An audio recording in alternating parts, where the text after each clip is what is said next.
there we were, our second adoption on the cards. Different, but same, you know, it evoked emotions as well. The first one was, wow, we're finally doing it. And the second one was, this is going to be it. This is going to be our last child. We're going to have 4 children and we're done. This will be our last baby unless a miracle happens. Unless, as we said, as we used to say to each other, unless a social worker herself comes along and says, I want you to take care of this particular baby. Or if one of our birth mother's children came and said, could you please adopt my child? We were done. Unless that happened, something out of the ordinary, we were not going to pursue, so we said at the time, any more children. This was it. We were finishing our family. So it was really exciting, nerve-wracking, emotional, all of that wrapped into one. And at the same time, we weren't really sure about Anonymous anymore. The process went on. We had to do much of the screening again. We had to again prove that we're not in the child protection register. We had to again get criminal record checks because, you know, it's new paperwork for a new baby. But thankfully, we didn't have to fill in our financial status again. We didn't have to redo our health checks because we had done them within the space of a year. And we didn't have to attend that boring group day. So it was a bit better. And then things went a bit bad. And I thought, okay, this is it. We're not actually going to be able to adopt. And I remember saying to God, why is it that all these Americans, obviously not all of them, but so many Americans, in the writing about blogging, they have so much support from their communities, from strangers. They get money, you know, as in they ask for donations to adopt. And people always then say, oh, but if you can't afford to adopt the child, then you can't afford to raise the child. And if you can't afford to adopt, then you wouldn't have been able to pay the medical fees. But I knew that our problem was temporary. I just knew. And things were not going well at that time. So the day I was going to write to the social workers to tell them, you know, we can't do this, is the day I got a message from my first child's foster mother. And she said, I've just come from visiting your son's foster mother. I've seen your son. He's got very little hair. And, you know, as she said, your son, I thought, okay, we're going to have to make a plan somehow. Somehow the finances are going to have to come together. He's my son already, and I don't abandon my children. So I have no choice. This is my son. He's mine. He's been earmarked as mine. Now, there had been other things, you know, that had also just been a bit off. When we had gotten pictures from the foster mother, I mean, we had been in touch with her and all, but she hadn't yet called him our son until this day. So I'd asked her, you know, I've never seen a child with ears quite like that. Have you ever seen a child with ears quite like that? I mean, I've only had 3 children. I've seen other people's babies, but I'm sure you've taken care of more than just my 4. The 3 that I've had. She didn't answer me. It was the one question out of all of the questions that she never answered. And up to today, I wonder, why didn't foster carer answer my question? We had been told that some of our fees go to occupational therapy for the children. They get looked over by pediatricians. Let's put it this way. If our child went to a real pediatrician and to an occupational therapist, especially if our child had been seen by an occupational therapist, it was a pathetic one. She did not, or he did not. I say she because all the OTs I know who are pediatric OTs have all been female. So she was a terrible pediatric OT if she really examined our son. We got the picture, the official picture from the social workers. And I will be honest, we hesitated. It was just a sense of disquietude. Yes, that was it. There was a sense of disquietude that we had, but we said yes. So we had to wait. My husband then went to the UK, to the US, just when we were meant to be getting our son. And then he got snowed in and he couldn't leave. So our poor boy waited an extra month in that foster home. This time it was a family. He had been there since birth. A family, I don't know how many children they had, biological children, who were going to school. The father was going to work and the mother was alone. She said she didn't have any help, but she was taking care of 6 babies. The social workers were giving them 6 babies at a time to care for. Don't ask me how that works. I can't say. Yeah, I know. What I do know is I suffered with twins to give them all or both the time they needed, the attention they needed. I couldn't divide myself. So how do you take care of 6 babies and make sure that they're growing properly, that they're being nurtured properly, that they're developing properly, they're getting enough, what's the word, stimulation? I don't know. The day came when we went to meet him. We took a final photo. With the 5, no, how many of us were there? My husband, myself, yes, our 2 old girls and our last girl. Yeah, so it was the 5 of us. We took a last photo. We'd all dressed up in blue to match, and we were going to get our last baby. I was looking forward to being able to cuddle him, to nurturing him, to holding him, to gazing into his eyes, all the things that I'd done with my other children. I was so looking forward to doing with him. It was my last baby, and I really was looking forward to babying him in every sense of the word. I was looking forward to the wonder. I said it in the group as well, in the adoption group. The wonder of teaching my children is the joy that I get from parenting. One of the joys I get from parenting. You know, to share with my child, this is a flower, and to have her pointing, and I'll tell her, that's what I'd been doing with our baby girl at the time, pink flower. It's simple things like that bring me so much joy. So I was looking forward to that with our last baby. And we met the parents. They were both there, the foster parents. We had been told we would meet the birth mother, but then we were told she didn't pitch. If you have seen my first video, you will know why we don't know. We don't know that they ever did really let her meet, tell her she could meet. We don't know. We don't know. We don't actually know if we even believe the story because of what happened before. So anyway, the foster parents were both there this time. It wasn't just the foster mother like with our daughter. And the man was holding our son. The baby was lying on him fast asleep. And the man was just crying. I'm going to miss him. I don't know if you can picture these big Afrikaner men. The ones who, if you're South African, you could really imagine them being part of the AWB, the AWB, which was the Afrikaanse Verbeerstandburger. Whatever it is, I've forgotten. I've never known what it stands for. I just know they were anti-black. That's what he looks like. He's typically typical Afrikaner. Huge guy, you know, big belly and all. But the most tender and most softest heart I've ever seen on such a big man. He was crying. He was going to miss this little guy of ours. So, given we had been following the theme of light in all our children, most of them, we were going to call him Litaletu, which is our light, and his Hebrew name is Micaiah, which is who is like God. Who is like God? There's no one. And we were going to keep his birth name. Then we go to that, which we were told was Ayabonga, which actually doesn't really match our Christian sentiment.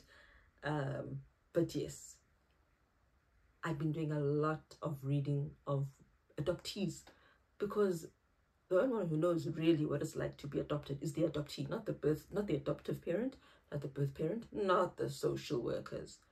It's adoptees. And many, not all, but many were saying, well, the ones who are online and writing were saying they wished they'd kept their names. It was a part of them. So we knew we were going to keep our son's name. We weren't going to use it, but he can use it. And when we can change birth certificate, we still do have copies of their original birth certificates.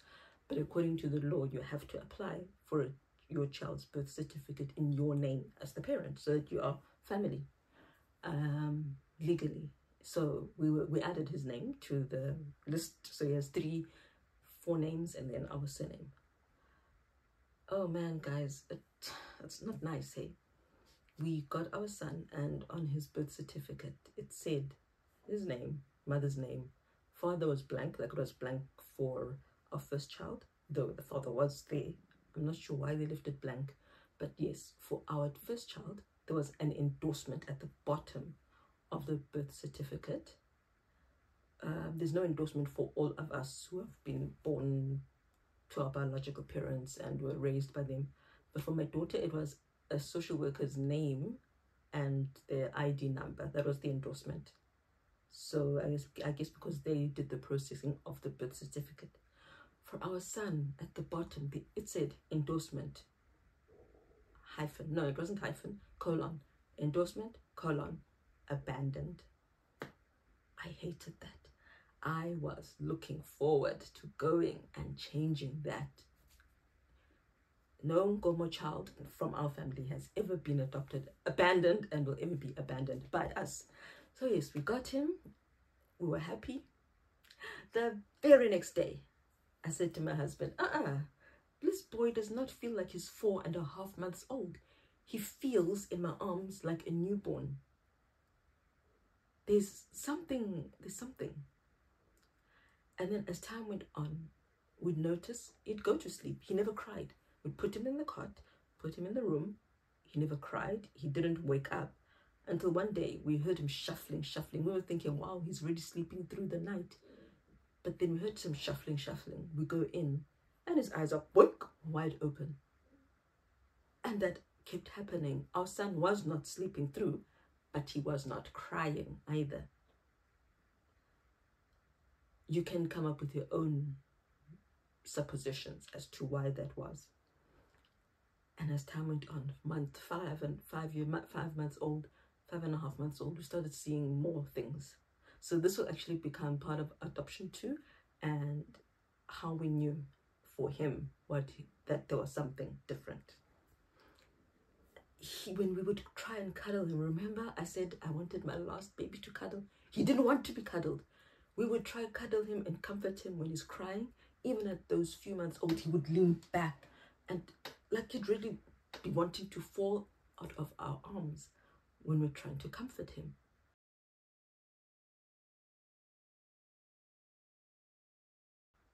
And for many years, from the day I was pregnant with my first child in 2004, end of 2004, I'd been reading how some parents went through postnatal depression, biological parents with their biological children, and they would have times and they would realize they're not bonding with their baby, or bonding took a year. I'd never experienced it with my first 3 children, biological and adopted. I bonded immediately. I felt it. But with him, I realized, no, I don't feel bonded to my son. Why is that? Now, all these things were all separate. I had studied psychology. I ended up studying psychology on my own. When I quit university when I got married, and I finally could make my own decision about what I wanted to study. We were going around the world, so the best I could do was distance learning, and I did a course in counseling psychology. So it wasn't clinical psychology. It was just, the first few years were neurodevelopmental things, and then most of it was counseling, family theory, etc. So it's not like I had studied neurodiversity at all. I hadn't. So I didn't put the picture together immediately. But then, by 6 months old, I remember we were taking a walk. We lived in a town called Moriasburg, out there, far away. I will tell you about Moriasburg in another video. We're taking a walk one Sabbath afternoon, and I stopped them. And I said, family. Well, I said, guys. I stopped walking, so they all thought, okay, what's wrong with mom? And I said, guys, I think Micaiah has autism. And I realized why I couldn't bond with him. He wasn't looking at me.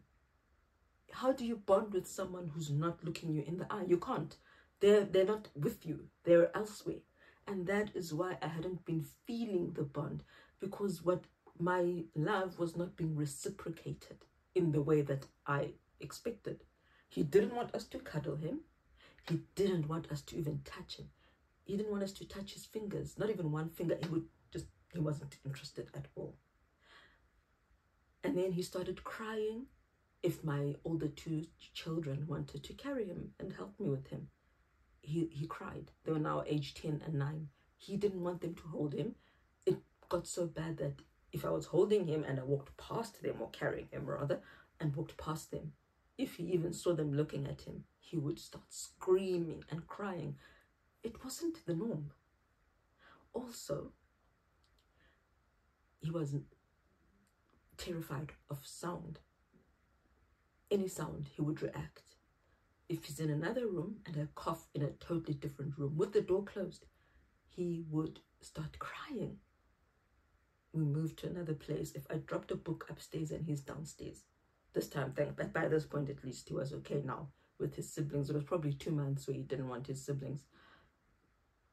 He would scream as if I'd, branded him with a hot poker or something. It was horrific. He couldn't stand sound. He couldn't stand touch. He wasn't making eye contact. I thought, okay, it's autism. I'm going to find out, how do I help autistic infants?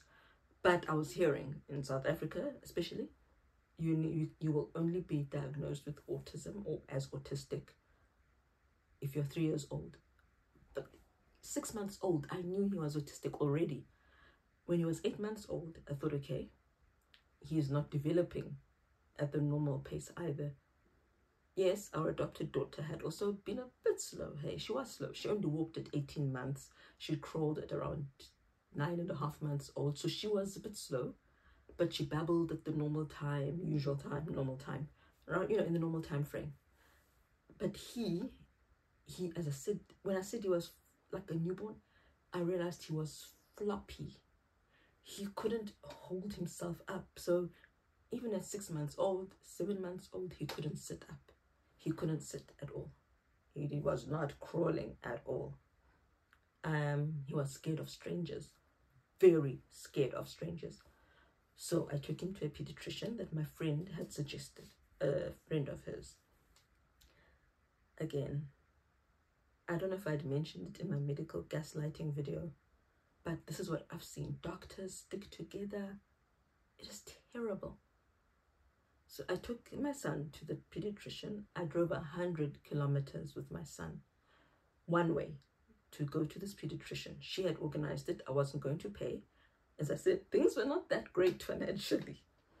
So I went in and I told him, he's floppy, he's not rolling yet, he's not sitting yet, he's scared of this. And I told him all these concerns. And I told him my son is very scared of strangers. He just takes my son in a callous way, just puts them on the cold plastic mat where they observe the children or examine the children. My son just looked at him and started screaming and screaming. And as he got closer to touch him, that was the first time my son rolled. But it was out of fear. He tried to get away from him. So unfortunately for me, he rolled. And I told him, that's the first time he's rolling. Can you see he's crying, he's screaming, he's scared of you? That's why he moved. No, all babies cry when they come here. What did I say about gaslighting? What did I say? So I said, okay, but he's not sitting. He's 8 months old. Shouldn't he at least be able to balance himself? And I mentioned all those other things about sound. And I told him he's not babbling. When we call his name, he doesn't look. Like those are the other things. He's not babbling. He's not trying to speak. He's struggling to swallow. He's drinking. When we fed him by bottle, he would choke a lot.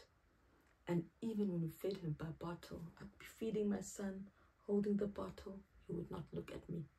He would be looking everywhere else but in my eyes. It was painful. It was hurtful. It's almost like a rejection. That's actually what it feels like. It feels like you are being rejected. So I told him all of those things. And he sits down and he tells me, well, Mrs. Nkomo, children develop on a continuum, you know. It's not like they will at exactly 6 months old all start crawling, etc. And I was thinking, I'm not stupid, first of all. I know that there's not one sudden time where all babies do everything. I'm not an idiot. But I've also had 3 children, so I've got experience also.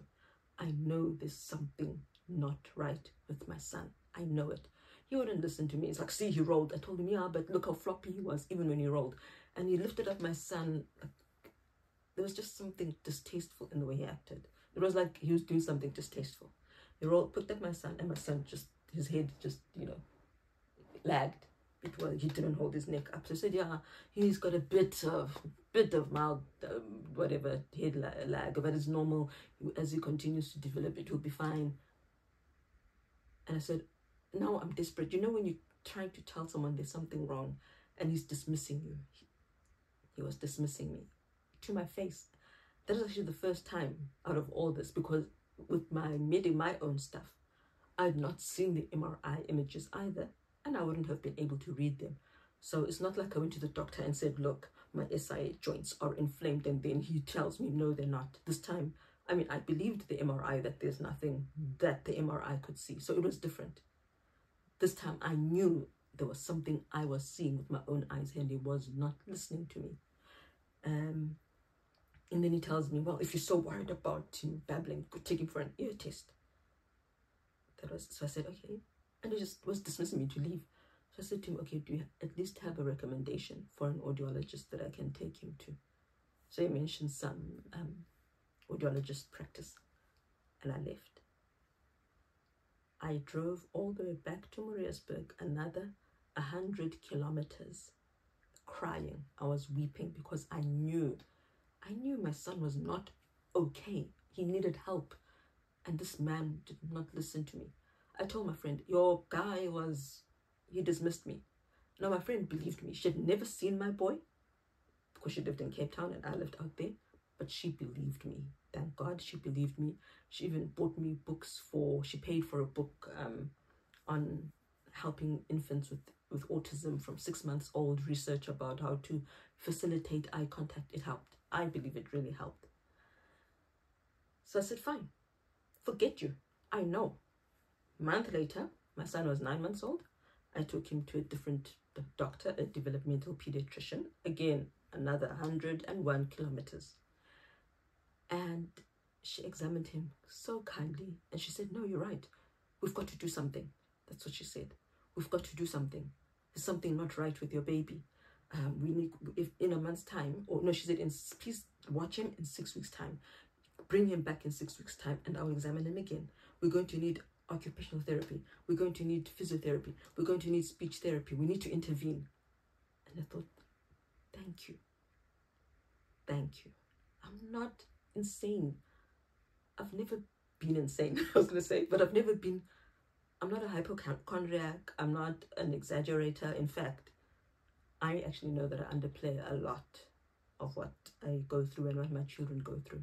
You really have to dig to find out how bad things are. I understate a lot.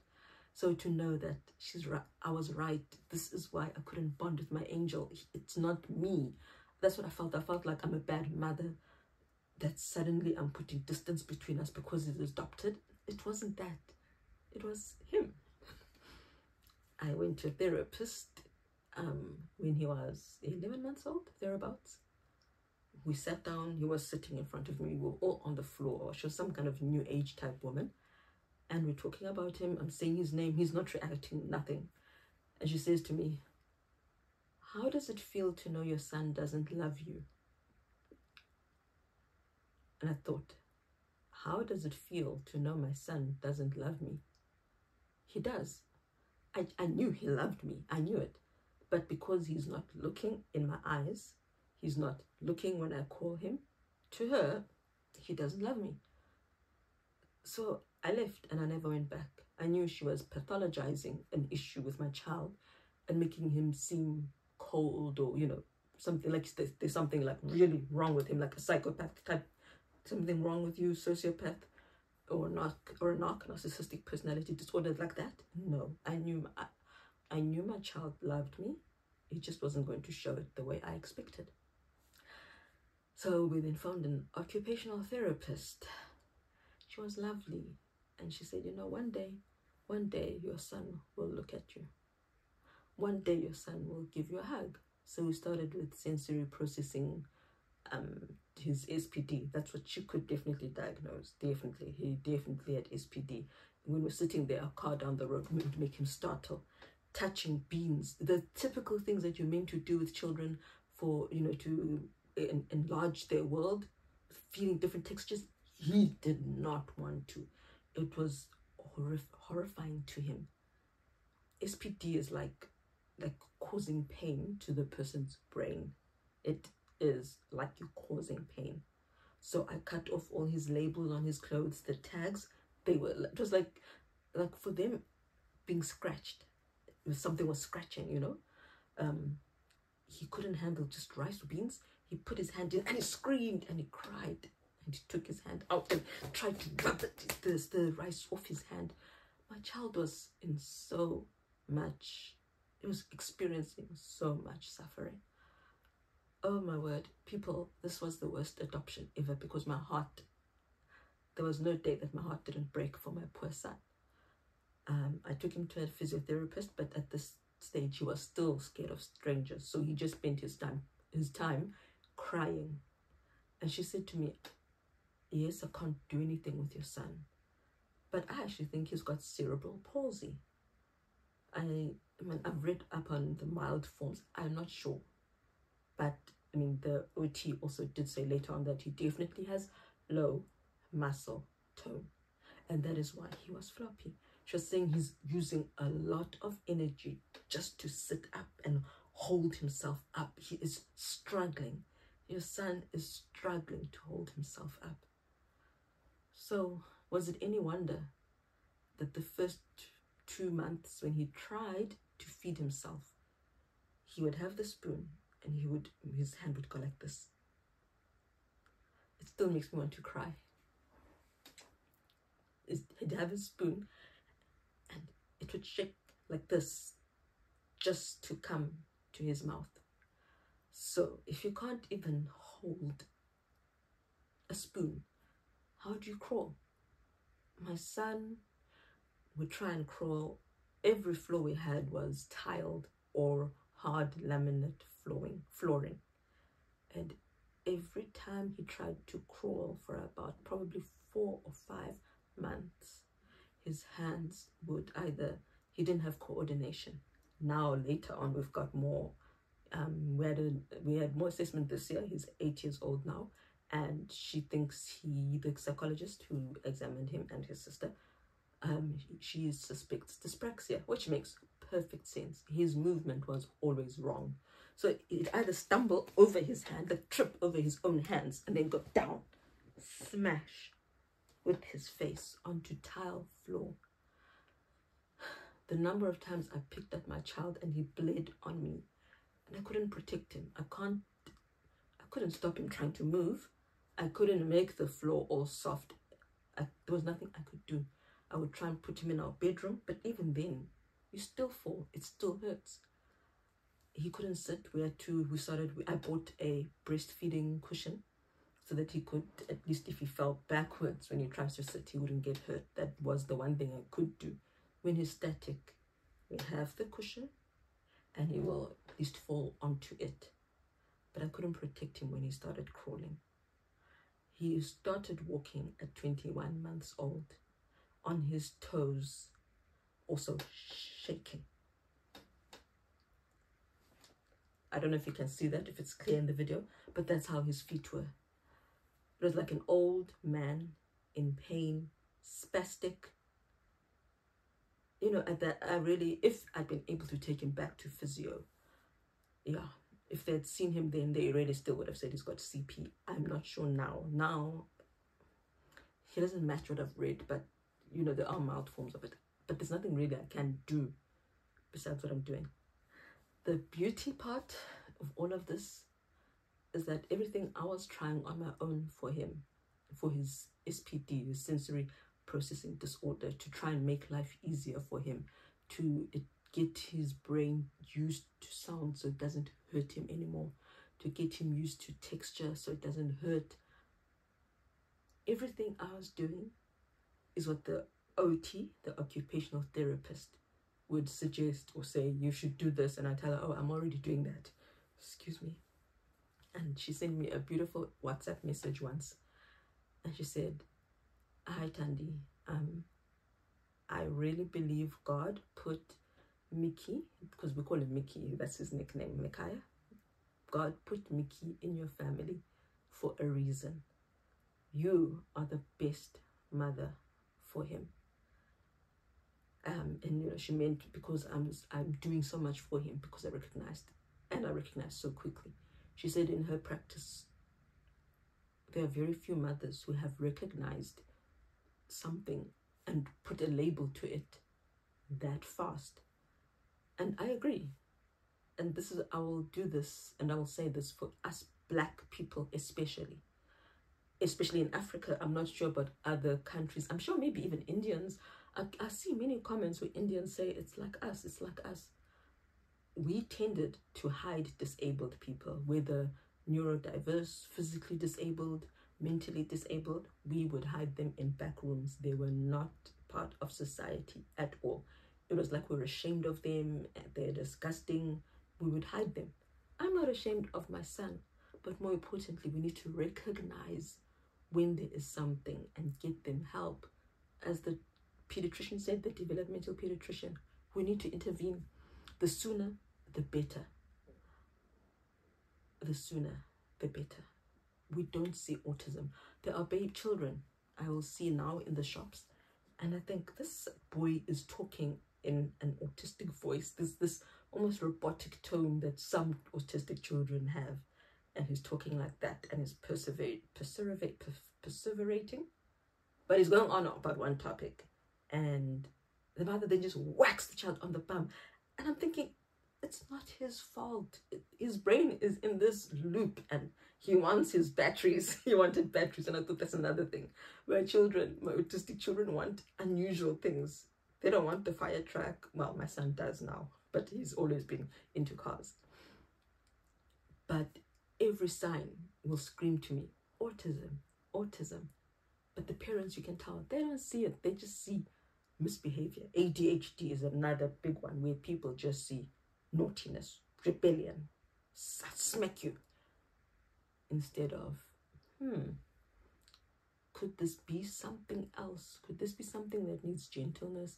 Could this be something that needs therapy? And unfortunately, our government system also isn't very good at helping, because it's expensive. We tried the government route for my son for occupational therapy. And I went to the clinic that's local, that's nearby the hospital. It is not good for autistic children because it's a hospital. So there are many, many people.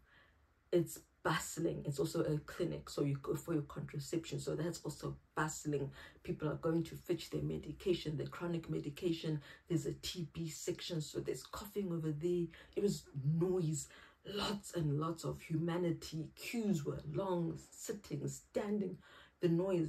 When your child is sensitive to noise, that's the last place you want to go. And I was thinking, what if we get sick from all the people who are sick? Because they're also here to see doctors also. It was a day hospital. So I go in and I say, I want my child to have speech therapy and occupational therapy for his autism. The woman said, well, I'm an OT, but I've not ever done anything with sensory integration therapy or regarding sensory integration therapy. I work with the worst of the more severe autistic children. For example, I'll name the children, or the examples I'll name from the children I've seen in my groups. The ones who will be rocking and, hurting themselves back and forth, rocking, crying. This one woman, all her child did was just rock and cry, cry, cry. And they couldn't tell, is she in pain? She couldn't talk. So that level of severity when they're non-speaking, they used to call it non-verbal. We in South Africa, we still call it non-verbal. There are lots of PC terms that the Americans prefer. Our South Africans, the ones I've seen, they don't have a problem with the term. So I'm going to use any term, because our South African autistics who do type to speak, etc., none of them have mentioned they've got any issues. They actually say I'm non-verbal, so I will use non-speaking, non-verbal, anything. So that's the kind of autism she was used to. She wasn't used to my son, who needed sensory integration therapy, who couldn't play his hands. He needed SOP. He needed therapy for his low muscle tone as well. She couldn't give it to us.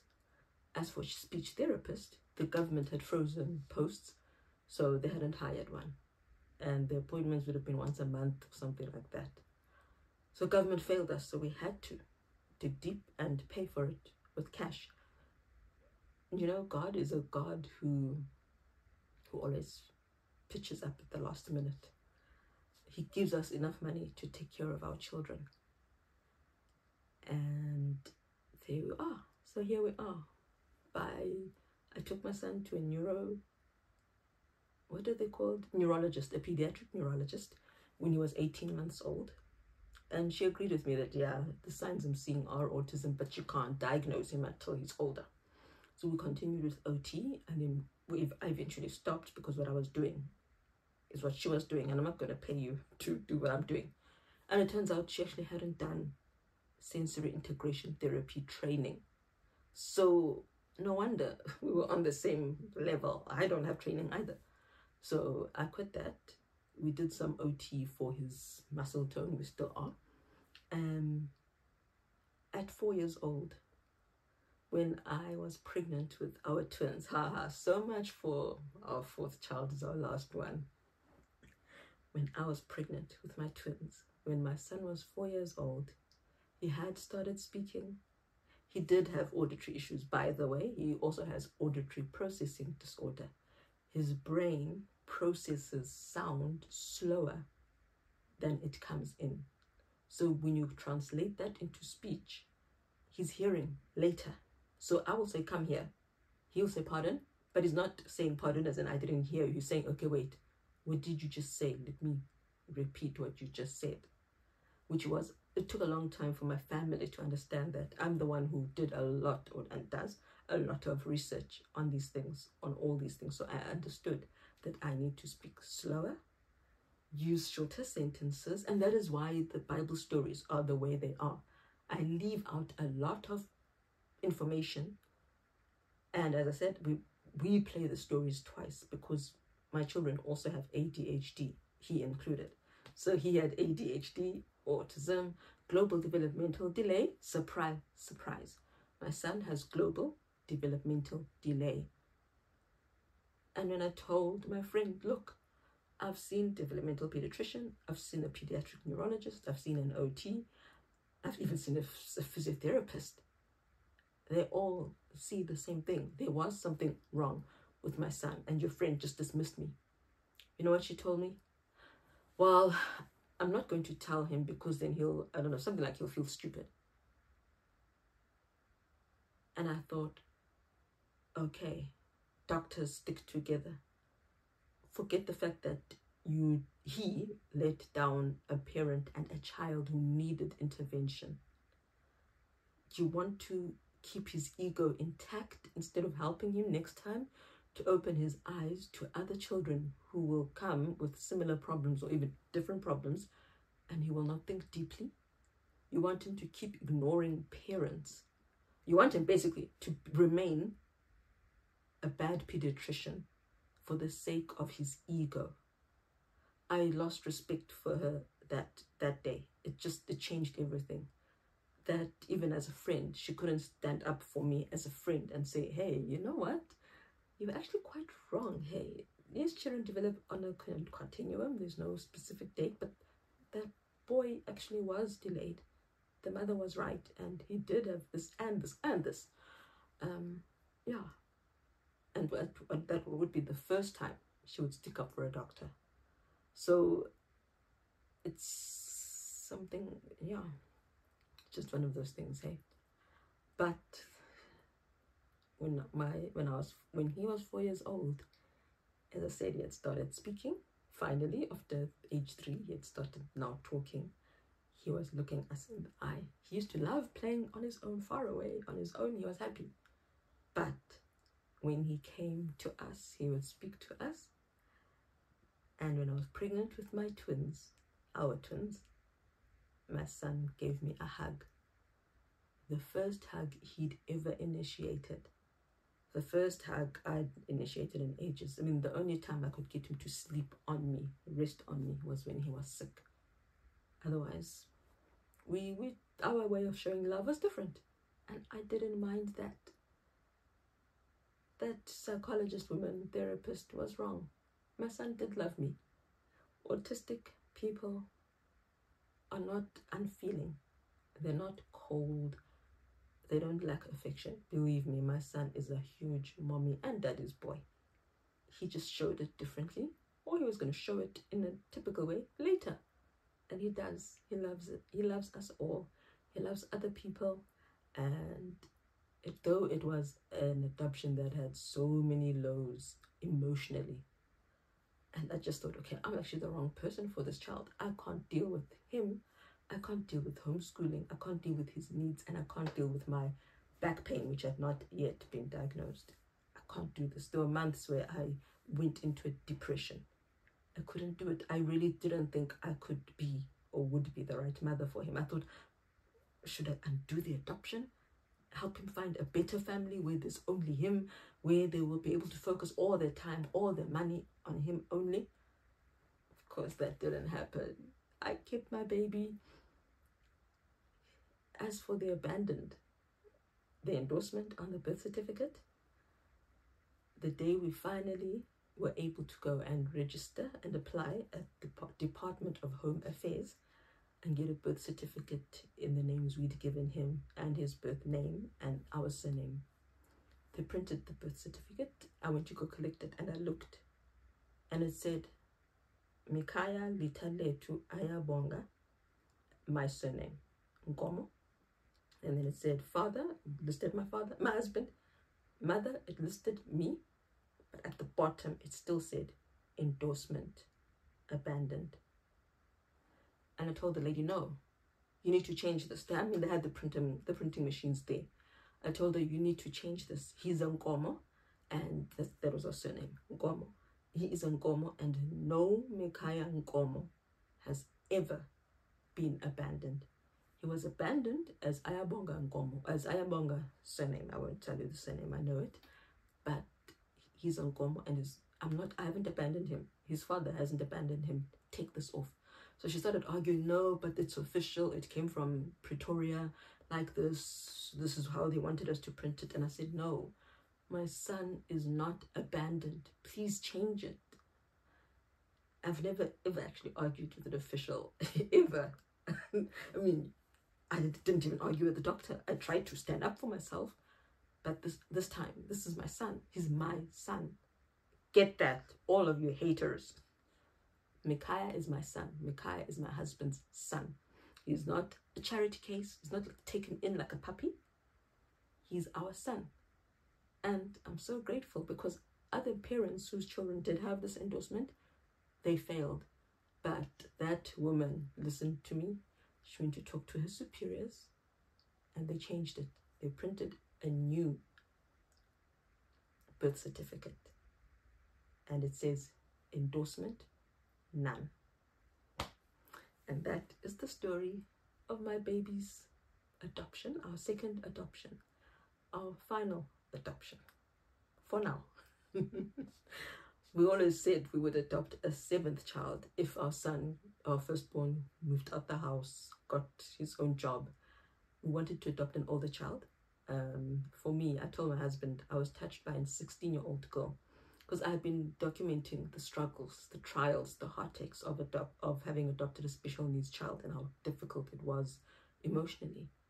And the 16-year-old foster girl wrote and said, please don't give up on us. I'm in foster care in a children's home. I'm 16 years old. I'm in a wheelchair. I'm on oxygen. I would dearly love a mother. I would dearly love a mother like you who is so dedicated to your child. Please don't give up on us.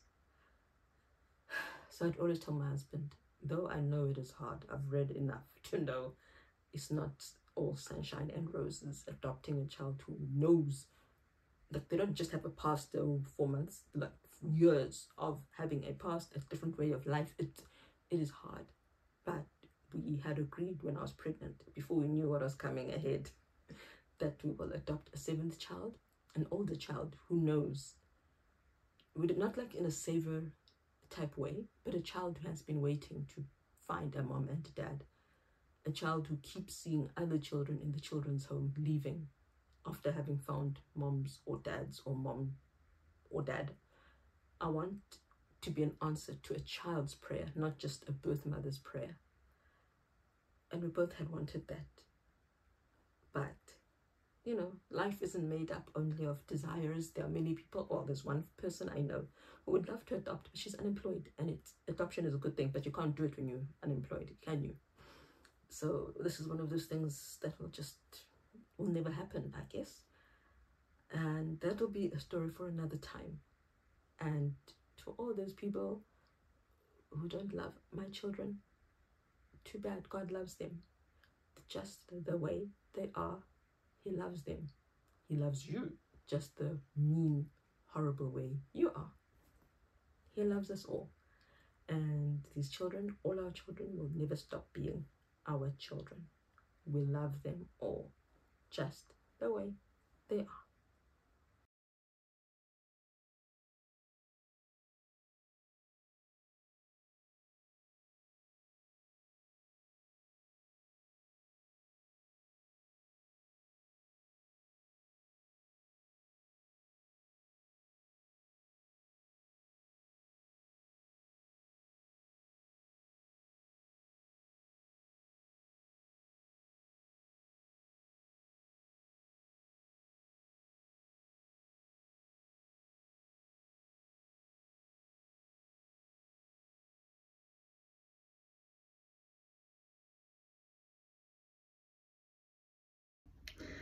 Okay, this is the real me. I wear glasses. I've worn glasses for 33 years now, since I was 10 years old. Sorry for the reflection stuff going on in my lenses. I just wanted to do a postscript. Usually I don't record with glasses on, obviously, as you can tell, but I feel blind without them. I am really blind without them. Well, not really blind, but everything is blurred. I hate it, but I never got the anti-glare stuff put on this year. It's quite expensive. So just for the sake of this postscript, I'm trying to find an angle where you can see my eyes. You'll just have to live with me and my weird glasses and not being able to see me properly. But I wanted to say an ad is this. So eventually at age 3, I'm not sure if I said it in the video, so I'm going to say it again if I did, and I will say it for the first time if I didn't. So at age 3, he was finally diagnosed as autistic. And I know this part I didn't say. The neurologist, she's a lovely woman. She then says to me, okay, so here are some books by so-and-so, and here's a website by so-and-so on YouTube. You can decide if he's got Asperger's or if he's high functioning. The two are different, but the same. I mean, they're both on the autism spectrum. They both have less needs, less support needs than other children, but they're not the same. So I'm meant to figure out if my son has Asperger's or if he's got high functioning autism. I ended up not caring because now they call it level 1 autism. Things are always changing, and the autism world is always changing, and there is no uniformity.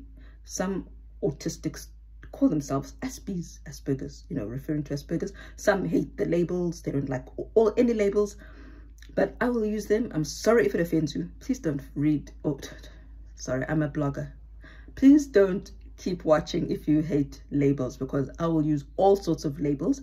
They're all interchangeable. Everyone understands what I mean if they've been there or if they're in the world.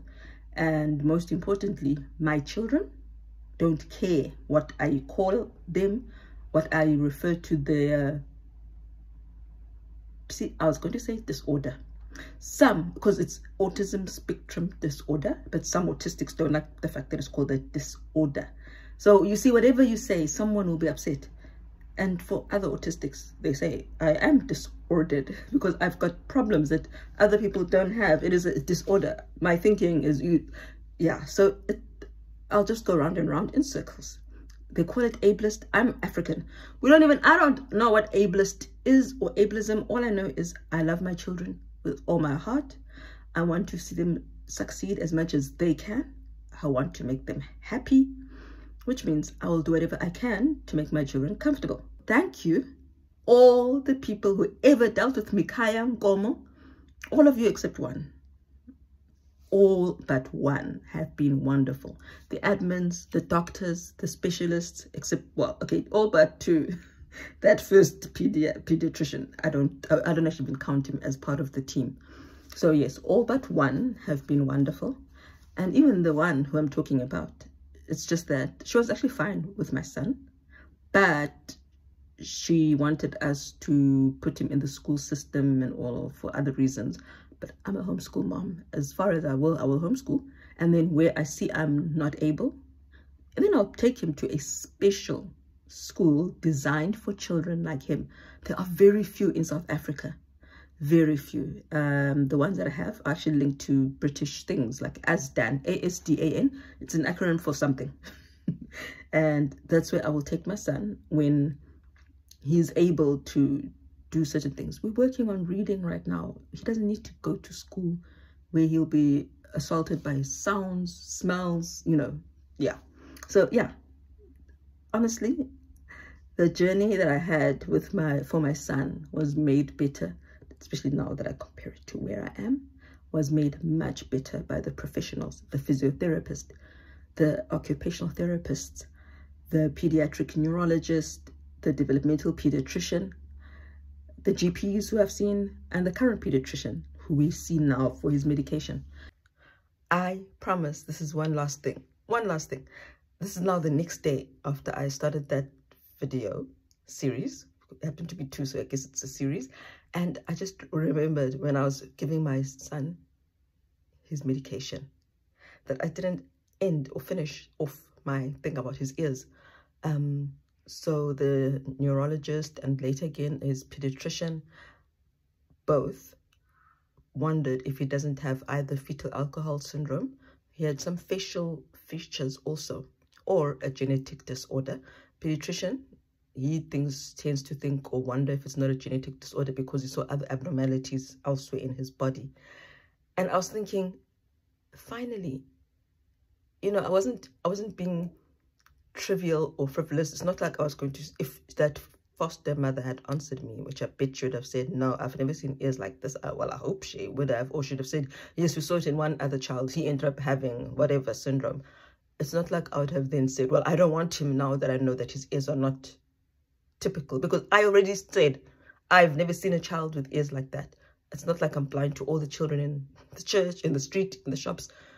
The fact that I was still going to take him, her confirmation would have just confirmed to me that I'm not crazy. That's all I wanted, to know that I'm not, just to confirm that there's not something, to confirm that I was not imagining things, or to tell me that, no, this is normal, you weird woman. That would have been fine too. The silence spoke too many volumes, and I don't want to assume evil about someone, but I will assume evil about you if you ignore me. That's the truth. If you don't answer a question I've asked you, it will reflect badly on you, whatever your reason is. Or if you have a good reason, if you're scared, I will say, I don't want him. Tell me that, well, will it change your mind? Ask me, will it change your mind if I tell you I've never seen it before? Be honest, be real. This is a child's life at stake. If other people can return a baby just because their skin is too dark or their hair is too African, you don't want to be the reason I did return, or someone else returns the baby because their ears for them are too much. So just be honest with the future adoptive mother, because they're not all like me. They don't all have big hearts. And the last thing I would want to happen, I think that's the thing here. The last thing I would want to happen is that a mother or father, but it just tends to be the women who do this. The last thing I want is for a child to have been snatched from their biological mother, or taken away, and then taken away from the foster mother, and then given to a family, and the family says, no, this child just looks wrong, in inverted commas, let's take it back again, we don't want it. Then the child will have now been taken away from 4 different people, and that is wrong. So I would prefer it if all foster parents and social workers were fully honest. 1, so that we know what we're getting into, we can prepare, we can do research. 2, so that the shallow people don't even bother taking that child, because they will return the poor angel. Because seriously, the facial features, they stood out a lot. Even another person, when I went, not went public, but when I was open about the struggles finding diagnosis and how more and more kept piling up, she said, yeah, I looked at your son's picture and I told my husband there's something with Tandi's son, his face. So it's not like it's not obvious.